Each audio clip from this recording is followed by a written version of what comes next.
You know how you have those days and you're just feeling sorry for yourself?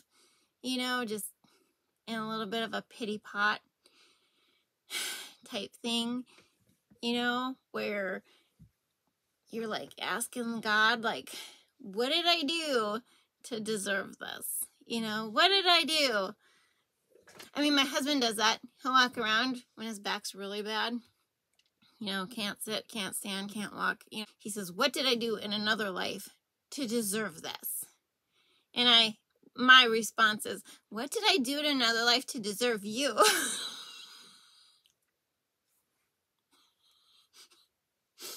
Okay, that was mean.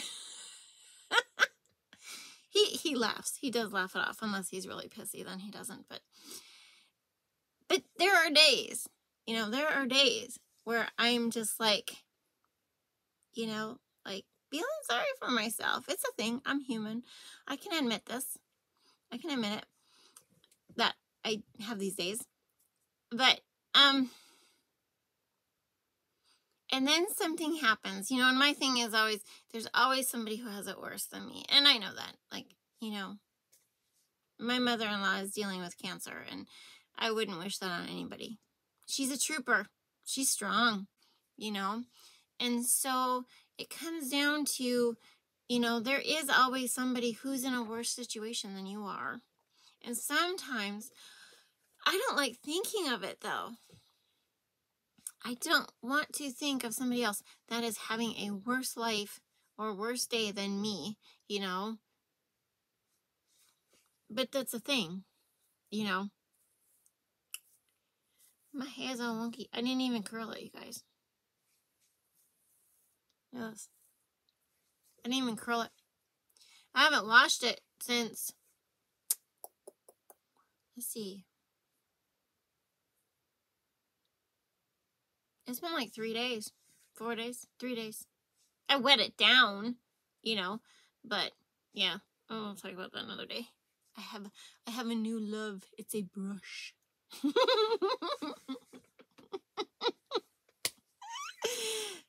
Yeah. Okay. But anyway, you know, it's hard. It's hard. I was trying to lighten the mood of this thing. I'm sorry. Started out bad. It's really hard, though, to know that people are, I mean, oh my gosh, you know, you scroll on Facebook and there's kids that are sick and kids that are going through all this tough stuff, and you're just like, God, I'm pathetic. I'm pathetic. My hair is pathetic. What do you do when you're feeling like that? You know? I don't know. It sucks. We all have our hard lives. Here, I'll tell you a story. So my husband and I attended this marriage thing, okay? I won't name names, but at the end of it, it was a weekend thing. At the end of it, this guy was telling us a story, and he said, there was this man who had lost his job. His wife was sick. His children were, you know, having their own issues. You know, maybe one was on drugs and one was, you know, just everything's going bad. Everything's snowballing downhill, you know. And he's like, Jesus, I can't do this anymore. I can't. You gotta help me. You gotta help me. He's like, I need a different cross. So Jesus shows up and he's like, oh, my son, I'm so sorry. You know, come pick out your own cross. And the guy's like, okay.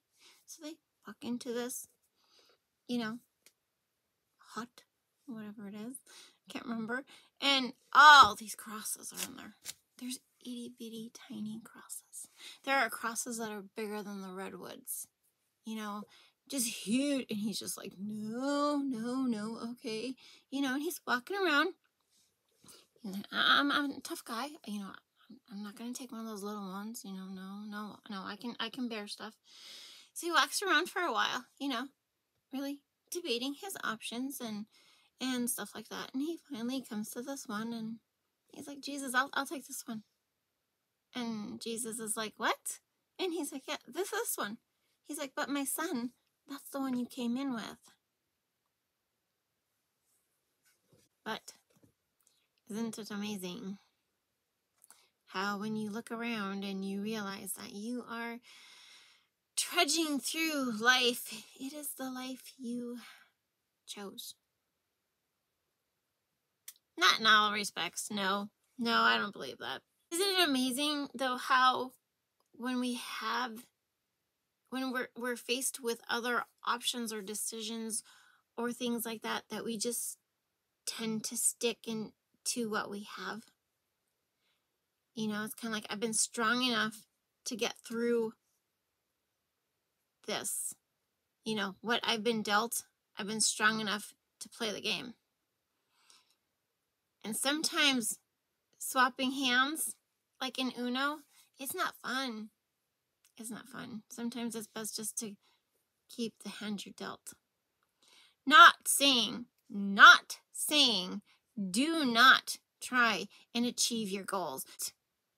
I'm not saying that. I'm just saying, on those pity pot days where you feel sorry for yourself, or I feel sorry for myself, sometimes it's like, to pull myself out, it's like, I've been strong enough to deal this long. I can go on. I can go on. Whew. That was not what I was expecting for today. No, sorry. I will start making cheerful introductions. How's that sound?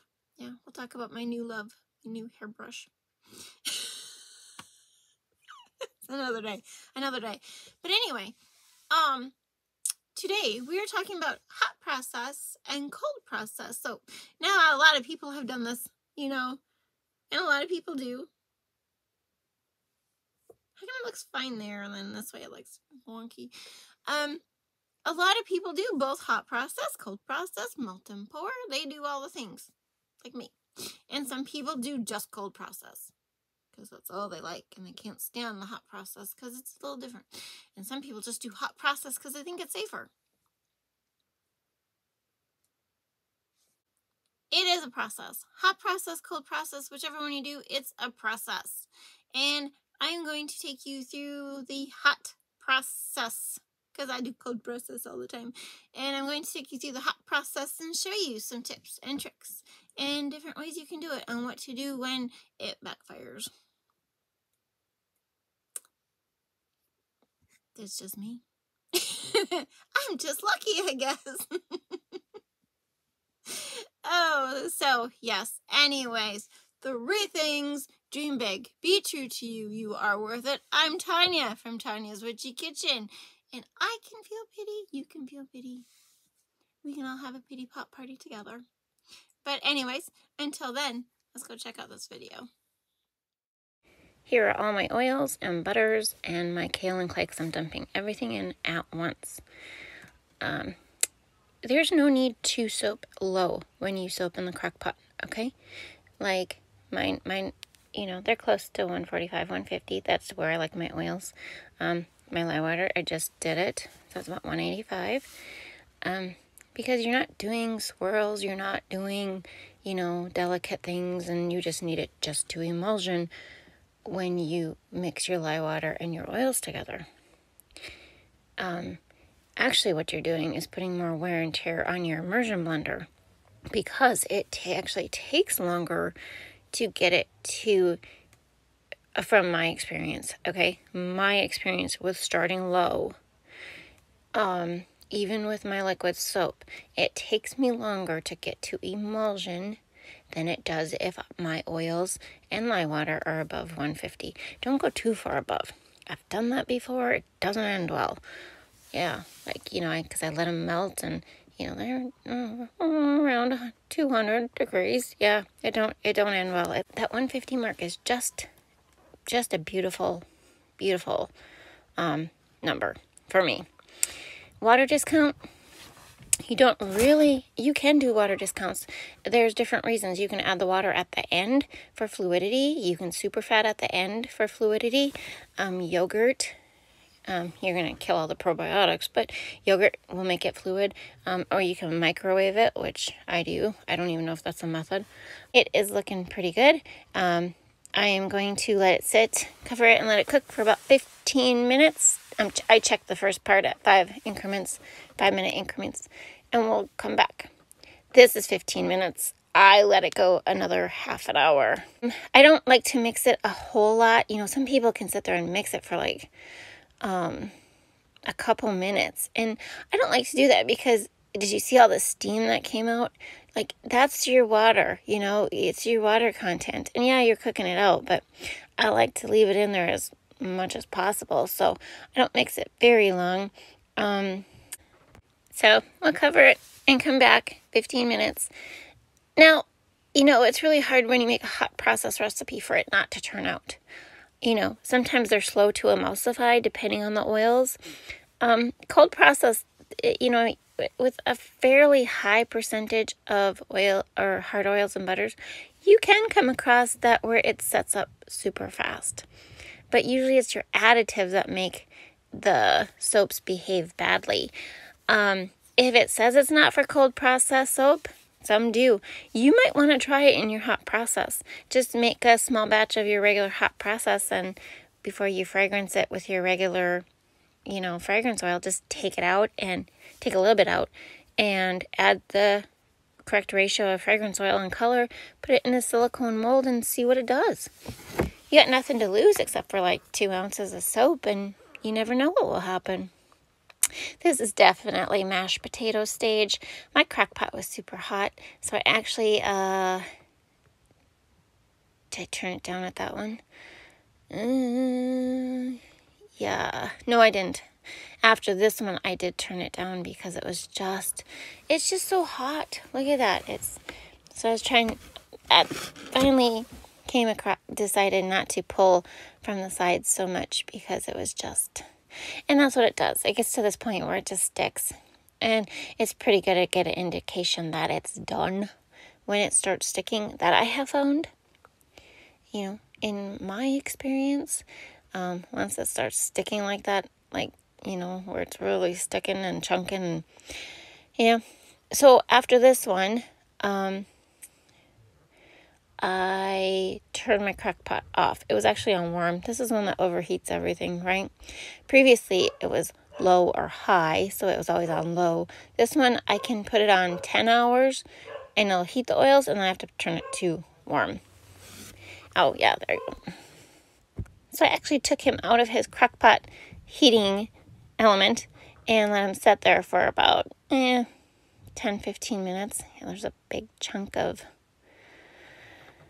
something in there. Here's my fragrance oil. It's all pretty and clear, but so I add that to my soap. And like I said, at this point, you got lots of options.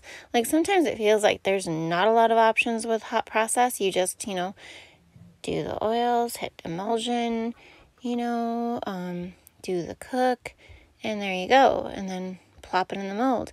But you really have a lot of options. And I'm actually going to mess around with this one a little more another day. It's just that I really needed my blue Caribbean soap. So, yeah. But like I said, you can add a tablespoon, is it 2 tablespoons per pound of oils? Anybody know? Of yogurt at this point, and it will make it fluid. Just, and I don't know why I don't do that. I could. There's no reason I can't. There's no reason I can't do any of the other things, like super fat it at the end. Add more water at the end. I usually add my clay and my water at the end. And so with this batch, you know, it's a little bit but not really, because what I do is, so I warm that bowl that I'm dividing my stuff out in. I literally warm the bowl up for a minute in the microwave, so that at least when my soap hits the bowl, it's not going into shock. Okay, that's a thing. I don't know if it's a thing.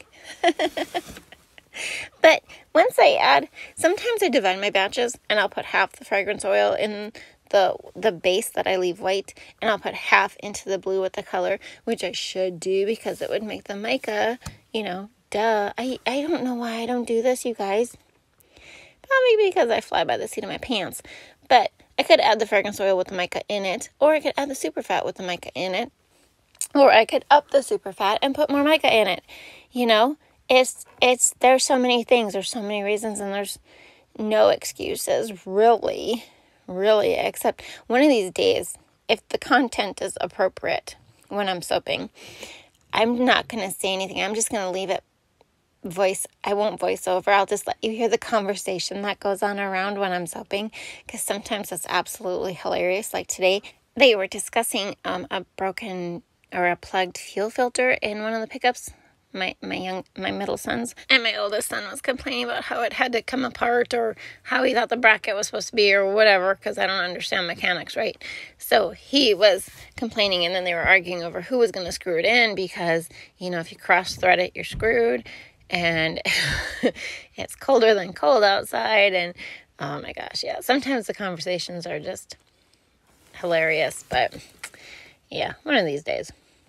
And I'm sorry, so I warmed up the blue again, and I'm putting it back into the crock pot because it's still super hot, and I am so sorry, my filming. All I can say is somebody must have bumped my tripod, and it's, you know, you're not getting a very good picture. I mean, it's okay picture, but it's, you know, not top quality, the best picture. But yeah, so I'm just going to give this a little quick blend, stir, you know, kind of like we'll call it a bowl swirl. Yeah, bowl swirl, hot process style. And that's going to be how it goes in my mold. And we're using the wood mold for this one because, yeah, it makes 12 nice size bars overall. And I don't know if there's any special technique that anybody has for putting hot process into the mold except for plopping it in, you know, per se.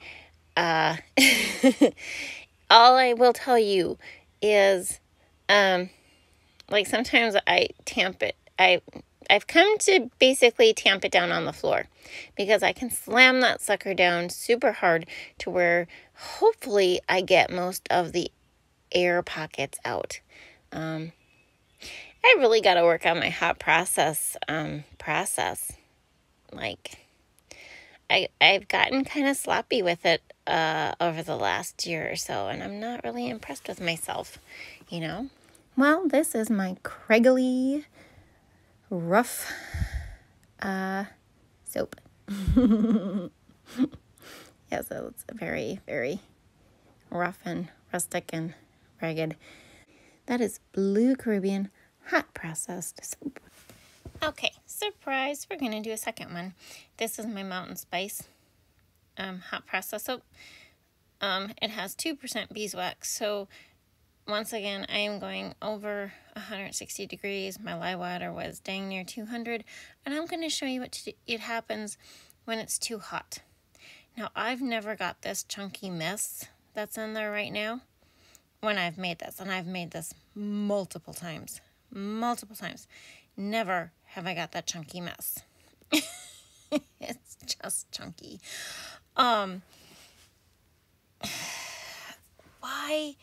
Why hot process? Okay, so my Blue Caribbean, the fragrance oil discolors to a purple or I think it's purple or some other color. It discolors the soap, so that is why I do a hot process. So it's that beautiful white with the beautiful, I don't even use titanium dioxide, guys, and the beautiful blue. My Mountain Spice is almost an 80% essential oil blend with just a touch of a fragrance oil in there. And so therefore, that's why I hot process. Fragrance oils are one of the additives that can mess with soap a lot. I want you to watch this soap. Okay, it was so hot. So this is what happens. This is why you want to watch your soap. This is less than 5 minutes, guys. So one thing I did do with this one, I'm going to say about the yogurt thing. Okay? You know, yogurt is a milk product. Look at that. It's not gonna stay together. It's just so hot. It is literally so hot. It just can't.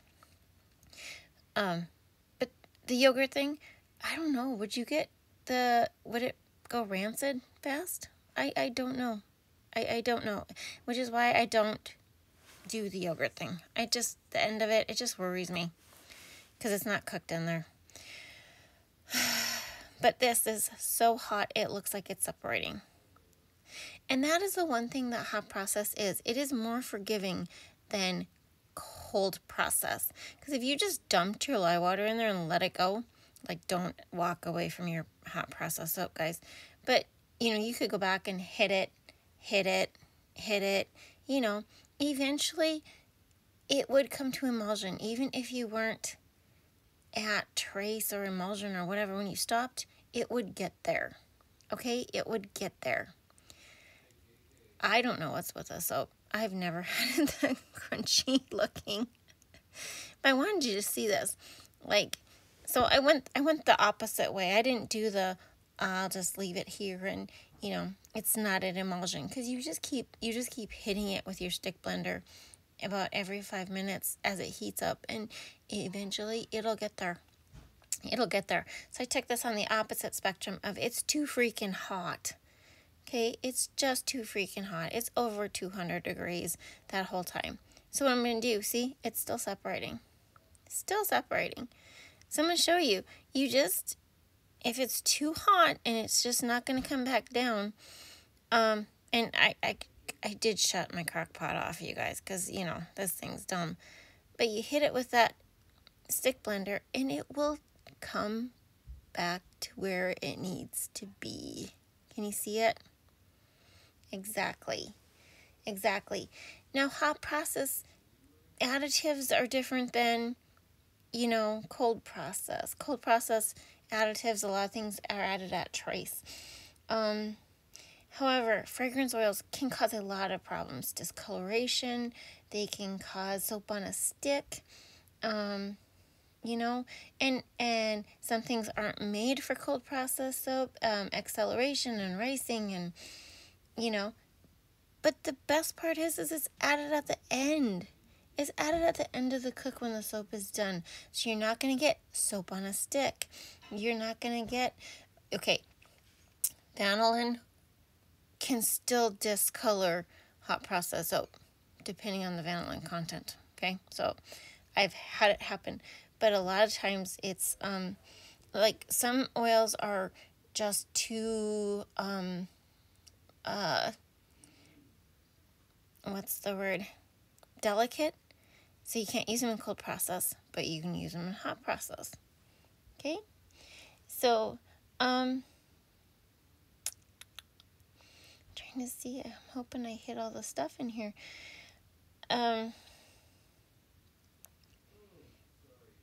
See, I'm showing you. It never went down, you guys. It never went down. But it's beautiful. Look at that. It's gelling beautiful. Just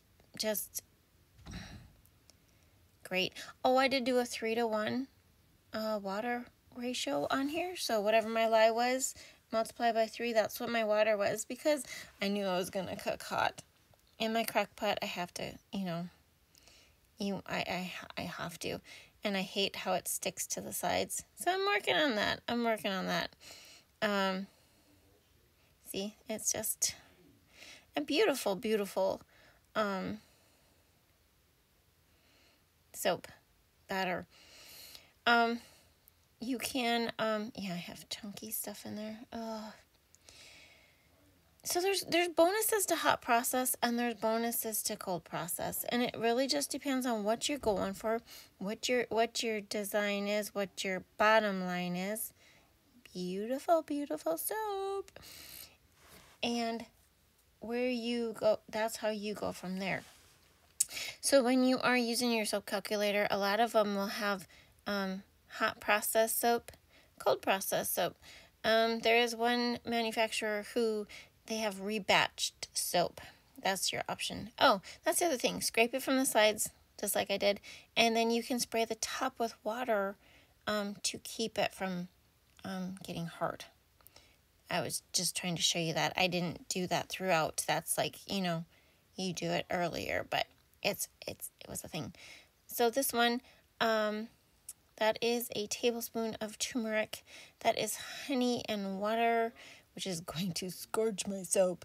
And that is the fragrance oil or essential oil blend with a touch of fragrance oil added. Most people either like this soap or they hate this soap. This is my brother's absolute favorite soap.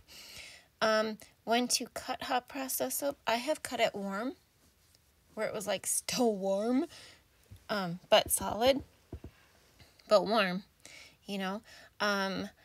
we actually gave my brother one of my regular bricks of soap. We left it in a brick for Christmas, and I told him to cut it, and asked him later on, I said, well, was it hard to cut? And he says, no, I just cut a hunk off when I needed one. So, a month or so later, he's still cutting chunks of soap off his brick. So, and they do say, people say, oh, it cures faster. It cures faster because you cooked most of the water out, But like in my case, this one, it's probably going to take a couple, it's going to take 4 to 6 weeks. I could use it. Yeah, I could cut it and use it right away, just like my cold process soap. But you still want to let it cure. You still want to let it lose its water weight. And one thing to remember is tamp it down. Like I'm beating it on the floor to get it to, get rid of air bubbles and side screwy things and all that jazz.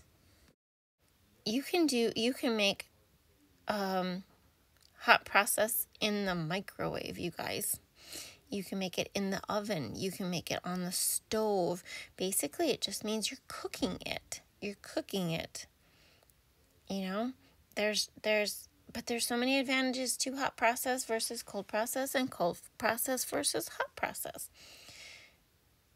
It's just what do you want to do and what's your end result and what are your additives, those types of things. My only complaint about hot process soap with me, and it's just one of those things I need to work on, but I haven't been making enough of them, is to get the top nice and smooth. Now you can bevel the top, I don't have a beveler. I don't like wasting soap. I don't like trimming it up and cutting, I get enough end pieces and little pieces and craggly pieces that fall off and save those, and we'll do a project with those down the road. But yeah, this was so soft yet. This is the next day. So soft. Very pretty. Very pretty. A little rustic, a little, imagine if my grandma did this, that hers would be like this, smooth on one side, craggly on the other. But that's how it is. And there's the mountain spice. So hot process, cold process, it's all up to you. I hope you had a good time. Thank you for dropping by. I'll see you next time. Bye-bye.